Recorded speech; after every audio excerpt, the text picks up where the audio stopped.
Bonjour à tous, ravi de vous retrouver pour ce Club Emploi spécial entreprise où il fait bon travailler. Le 13e palmarès de l'Institut Great Place to Work, dont Le Figaro et Cadre Emploi sont partenaires cette année encore, ce palmarès donc a été dévoilé le 17 mars dernier. 179 000 salariés interrogés et au final 62 entreprises récompensées. Je reçois aujourd'hui les 2 premiers de chaque catégorie. 2 cabinets de conseil dans des domaines assez différents mais qui ont un point commun. Leurs boss ne rigolent pas avec le bien-être au travail. Avoir des salariés heureux, c'est bon pour le business. Donc tout est étudié pour que les salariés travaillent sérieusement, mais avec la banane. Et parce qu'il ne suffit pas d'avoir des baby-foot et d'offrir des coups à boire pour garder les gens motivés et engagés, eh bien nous allons parler des vraies bonnes pratiques avec Édouard Mandelkern, le président de Davidson Consulting, et Jean-Baptiste de Courcelles, qui est associé d'Accuracy, les 2 lauréats du palmarès.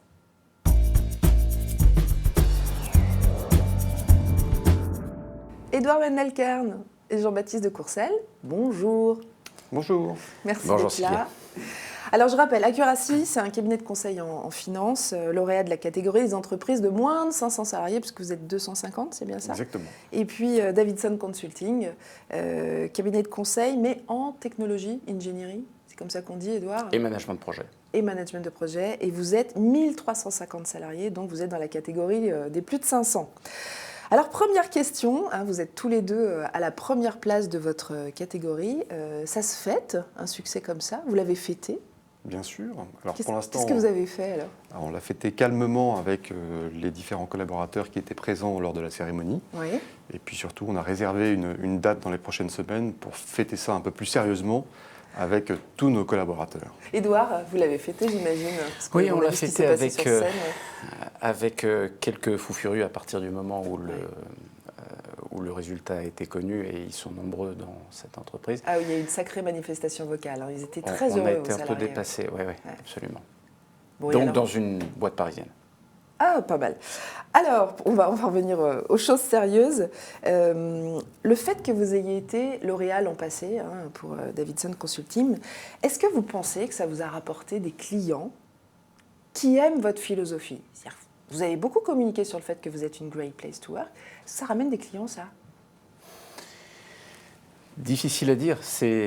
En tout cas, ça rassure, je pense, les clients sur notre capacité à attirer les meilleurs, ce qui est notre, si j'ose dire, notre fonds de commerce. Mais moi, je me dis, quand je rentre dans un café où le serveur fait la gueule, j'ai pas envie d'y rester. Est-ce que c'est pareil dans le conseil ? C'est-à-dire qu'on n'a pas envie de travailler avec des consultants qui sont un peu tristes. Et le fait d'être une great place comme ça, qui cultive la bonne humeur, ça ne change pas les relations avec les clients quand même ? Je crois que ça se voit. C'est ce que j'ai comme retour des clients. Je vous ai répondu, est-ce qu'il y a des nouveaux clients ? Ça serait ambitieux de le dire, ou prétentieux. Mais en revanche, c'est vrai que les retours que l'on a de nos clients et des confrères, de nos concurrents, c'est qu'en général, nos salariés sont heureux. Bon, ça, je crois que c'est le cas. Ils sont plutôt sympas. Ils sont plutôt sereins dans l'entreprise, et que ça se voit. Et surtout, pour nous, le sujet, c'est notre attractivité, notre capacité à recruter, puisqu'on y passe le plus clair de notre temps, compte tenu de la croissance. Ce que j'allais vous demander, justement, en fait, ça vous permet d'attirer des candidats de plus en plus facilement, on va dire ? Et oui, parce que nous, on fait 26% de croissance en 2014. Bon, dans l'ambiance économique de la France, c'est-à-dire 95% de notre business. 26% de croissance. Ouais. Donc c'est pas mal. Donc vous êtes obligé de recruter. Donc on est obligé de recruter pour faire face. Et chez vous, chez Accuracy, vous êtes en croissance également ? On est aussi en croissance, 15% de croissance en 2014. Oui, donc en fait, vous êtes vraiment 2 boîtes qui allaient bien et qui, on va voir que c'est pas neutre quand même dans l'instauration des différentes politiques de bien-être au travail. Jean-Baptiste de Courcelles, quand même, vous dites ni recette, ni gadget chez nous. Mais alors, vous parlez d'un truc qui s'appelle l'exigence bienveillante. Qu'est-ce que c'est que ce machin que vous faites régner chez vous ? L'exigence bienveillante. On travaille sur des missions qui sont à très fort enjeu pour nos clients, des missions d'acquisition, de cession, et donc il faut vraiment ne pas se rater. Est-ce que vous travaillez pour des grosses entreprises ? On travaille pour des grands groupes du CAC 40, des entreprises familiales, des groupes du SBF 120, des fonds d'investissement, et dans des opérations à très fort enjeu. Et donc, il faut être particulièrement exigeant avec nos salariés, puisqu'il faut vraiment que le produit qu'on délivre soit un produit parfait, avec de la valeur ajoutée. En revanche, il faut être aussi à l'écoute de nos salariés et s'assurer qu'ils ont tous les moyens aussi pour réussir et c'est leur ça la mission. bienveillance, en fait, c'est de se dire, voilà, vous devez tenir les délais. On doit tenir les délais, et si que... un de nos salariés, par exemple, a une difficulté, il nous en parle et on trouve une solution. On le remplace momentanément sur la mission, on met quelqu'un d'autre s'il faut, mais c'est ça la bienveillance. On n'est pas écouté partout, on n'est pas écouté dans toutes les boîtes, alors pourquoi chez vous ça marche? Qu'est-ce que vous faites? Et évidemment, on est à leur écoute et des choses s'expriment à 23h beaucoup plus facilement. Mais ils s'expriment sur quoi? Sur l'organisation de l'entreprise, sur leurs problèmes personnels? Vous êtes à l'écoute de tout? Ou alors vous dites, bon, les problèmes personnels, ça reste en dehors de l'entreprise? Oui, mais c'est faux. C'est faux. Bon, on peut J'arrive dire ça. pas à faire garder mon enfant, c'est pour ça que j'arrive à 10h le matin. Donc évidemment, ça s'en ressent. Donc évidemment, chez le client, c'est moins bon. Donc le niveau de satisfaction du client vis-à-vis de Davidson est moins bon. Donc non, c'est faux de dire que les problèmes personnels restent au vestiaire. Ils nous accompagnent toute la journée. Donc on essaye d'aller au-delà du strict cadre professionnel, évidemment sans faire de paternalisme. Mais si je prends l'exemple, vous savez, de ce campus que l'on a créé, où là, on est allé sur le terrain, un terrain qui n'est pas le nôtre, qui est plutôt celui du 1% logement, qui devrait être. On va rappeler juste en 2 secondes, hein. Donc le campus Davidson. Voilà, c'est un concept de colocation pour des jeunes salariés, jeunes diplômés qui galèrent à trouver un logement parce que justement, ils n'ont pas de feuille de paye et que s'ils en ont, ils sont encore en période d'essai, qu'éventuellement leurs parents ne peuvent pas se porter garant parce qu'ils sont à l'étranger. Bon, nous, on a essayé, à petite échelle, hein, il y a 9 personnes qui peuvent y cohabiter. On est super modeste. Attendez, je vais compléter. En fait, vous avez financé des travaux pour faire un logement, enfin carrément refaire un immeuble où des salariés, donc des candidats qui peuvent arriver chez vous aussi, vont trouver de quoi se loger à des loyers modérés. Je crois que c'est 30% en dessous du prix du marché, c'est ça? On est à 25% en dessous. 25% en dessous, voilà. Donc c'est un geste assez impressionnant. En plus, ça vous a coûté beaucoup d'argent. Donc, le campus Davidson, vous étiez en train de nous expliquer, c'est finalement un moyen de résoudre des problèmes très personnels qui sont très concrets. Des problèmes. À petite échelle, ok, mais quand même. Oui, exactement. Et c'est vrai que quand on a bien galéré pour faire cette maison, parce qu'on a eu pas mal de retard et de soucis, mais quand on fait l'inauguration et qu'on voit concrètement une jeune salariée, en l'occurrence, qui me disait « Moi, je viens de Bretagne, je suis en période d'essai chez vous », elle me disait « C'eût été mission impossible de trouver un logement en Ile-de-France ». Alors, les gens ne sont pas au SMIC. Donc, c'est très concret et pourtant ça dépasse le strict cadre professionnel. La reconnaissance, j'ai envie de parler de reconnaissance avec vous parce que j'ai vraiment l'impression que c'est quelque chose, vous avez compris que c'était un énorme levier de motivation chez vos salariés. Comment vous la cultivez chez Accuracy, cette reconnaissance des salariés? Je parle de reconnaissance évidemment financière parce que l'argent ce n'est pas sale, mais aussi la reconnaissance, j'allais dire du cœur, enfin la reconnaissance professionnelle. Alors évidemment, ça passe notamment en partie par la reconnaissance financière, donc le salaire, les bonus. Ouais. Et ça, vous êtes au prix du marché ou vous êtes au-dessus? On est plutôt au-dessus du marché. Ouais. On est plutôt au-dessus du marché. Et on a une politique aussi qui est de distribuer beaucoup de participation des salariés. Les associés ne sont finalement peu payés en salaire, ce qui permet finalement d'avoir des résultats plutôt très bons et donc de distribuer une participation à tous nos salariés qui est assez significative puisqu'elle va de l'ordre de 2 à 3 mois de salaire. 2 à 3 mois de salaire. Voilà, donc c'est assez significatif. Donc ça c'est une forme de reconnaissance. Ouais. Et puis la deuxième forme de reconnaissance, c'est dans le travail qu'on va finalement confier à nos salariés. On leur donne beaucoup de responsabilités et d'autonomie. Et donc c'est aussi une deuxième forme de leur dire, voilà, maintenant on vous est reconnaissant de ce que vous faites aussi, et donc on vous donne, entre guillemets, un peu les clés des missions, et maintenant à vous aussi de... Jean-Baptiste, moi j'ai peur quand on me dit, voilà, vous allez être autonome sur une mission. Je me dis aussi que ça peut être une façon de mal être encadré. Alors, est-ce que votre management est quand même formé à l'entretien de la reconnaissance, mais aussi du cadrage, voire du recadrage? Est-ce qu'on fait ça dans vos boîtes? C'est essentiel. Il faut laisser beaucoup d'autonomie et de responsabilité. Il faut laisser, notamment, on a des profils qui sont excellents. Et donc, il faut leur laisser un terrain de jeu. Voilà, il faut leur laisser un terrain de jeu pour qu'ils puissent s'exprimer. Et donc, il ne faut pas non plus être sur leur dos tout le temps. Donc, il faut leur laisser la possibilité d'avoir un petit peu de champ, de marge de manœuvre. Après, c'est évident, et c'est ce qu'on disait tout à l'heure, l'exigence bienveillance, ça veut dire aussi qu'il faut être très exigeant, il faut s'assurer de la qualité des travaux.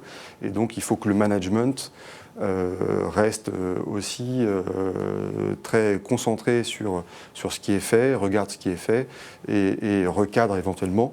Le jour où il faut recadrer, que le travail n'est pas bien fait, il faut aussi, c'est la contrepartie entre guillemets de la responsabilité et de l'autonomie, c'est qu'à un moment donné, il faut savoir aussi dire stop ou dire les choses quand elles ne vont pas bien. Voilà. D'accord, et on retombe sur l'exigence bienveillante dont vous parliez tout à l'heure, en situation. Édouard, la reconnaissance, chez vous, c'est aussi quelque chose que à laquelle vous avez beaucoup réfléchi. Comment vous récompensez ? Comment vous accordez votre reconnaissance plutôt ? Oui, évidemment, il y a le sujet, j'allais dire classique, de la reconnaissance par l'argent. C'est lorsqu'il y a un apport particulier, on sait le faire. Oui. Mais au-delà de ça, et on le voit d'ailleurs dans les échecs que l'on peut avoir, au-delà de ça, quand on interroge les gens sur pourquoi ils partent, nous on a peu de turnover, mais malgré tout il y en a, et bien c'est souvent ce sujet-là, pas forcément chez nous, mais dans notre profession, qui revient, le manque de reconnaissance. Parfois, finalement, ça revient à ce que vous disiez, Jean-Baptiste, c'est savoir attendre les gens au tournant, non pas au sens négatif du terme, comme l'expression française, mais au sens positif, de savoir remercier, féliciter les gens quand il y a matière. Je prends l'exemple d'hier où j'ai envoyé un SMS à notre chargé du recrutement et des RH qui a fait un super recrutement chez nous. J'y ai pensé, je me suis dit, je crois que je ne l'ai jamais remercié pour ça, donc je l'ai fait. Bon, mais c'est une petite attention, on essaye de cultiver, vous le savez. Mais ça compte, et c'est très important. Je suis tout à fait d'accord. Vous avez combien de personnes en dehors de l'entreprise qui travaillent chez le client ? Quel pourcentage ? 88%. 88%, hein. Ouais, donc en fait vous avez peu de gens aussi. Et vous, chez Accuracy, combien de personnes On est plutôt... vous restez groupés ou vous avez On reste groupés, on travaille beaucoup en équipe déjà. Ouais. Et puis on travaille beaucoup en équipe au bureau. Voilà, on a des déplacements, mais on a à peu près 25% des équipes qui sont en déplacement. D'accord, et c'est très différent, effectivement, des ambiances très différentes. On va parler recrutement quelques minutes. J'ai remarqué qu'il y avait beaucoup de cooptation quand vous recrutez, chez l'un et chez l'autre. La cooptation, c'est quoi ? C'est l'arme fatale, c'est la garantie que vous aurez des collaborateurs qui arrivent en connaissant parfaitement vos valeurs parce que leurs copains leur en ont parlé ? Oui, alors pour ma part, Edouard, en tout cas vous avez plus d'antériorité là-dessus. La cooptation, ça marche quand les gens sont déjà contents. Je faisais ce métier auparavant, ça n'existait quasiment pas. Mais dès lors que le bouche à oreille est positif, ça a beaucoup plus de force.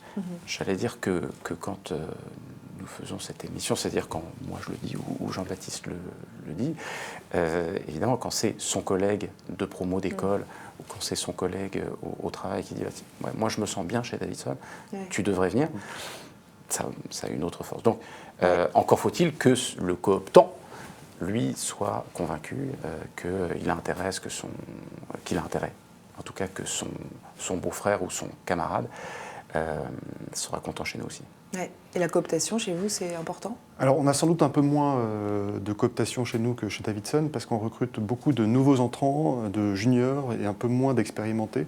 Donc, on est moins dans une formule de cooptation. En revanche, ce qui est certain, c'est que tous les nouveaux entrants qui postulent chez nous essayent à chaque fois, et on les incite aussi, à prendre la température, finalement, de gens qu'ils connaissent à l'intérieur de la société.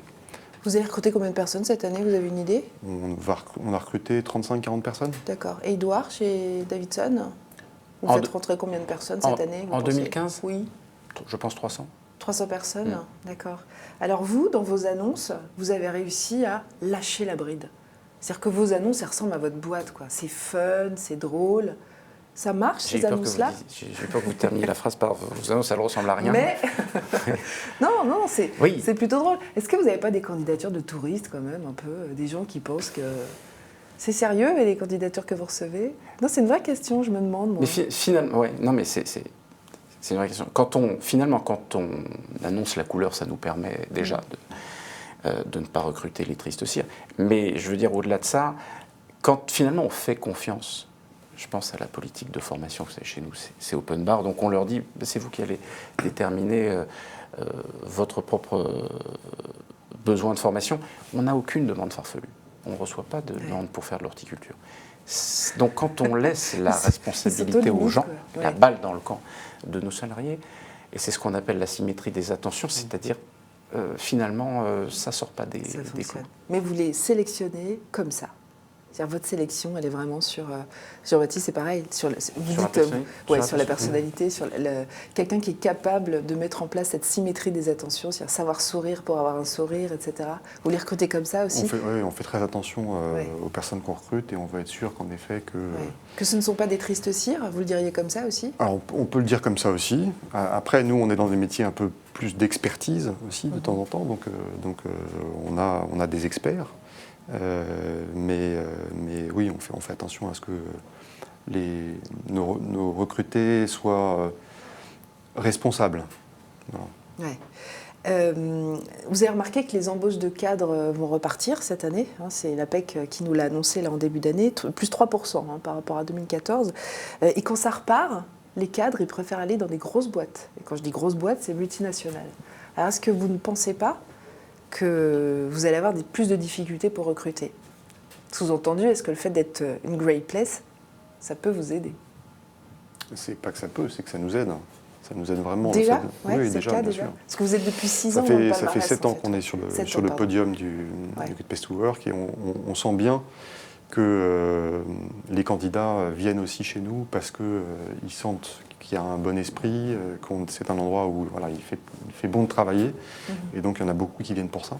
Messieurs, merci beaucoup d'avoir fait le déplacement. C'est pas facile de décrire une entreprise où il fait bon travailler. Je ne sais pas si vous avez remarqué, en fait, on a envie de donner des choses concrètes, mais ça paraît gadget. Alors, oui.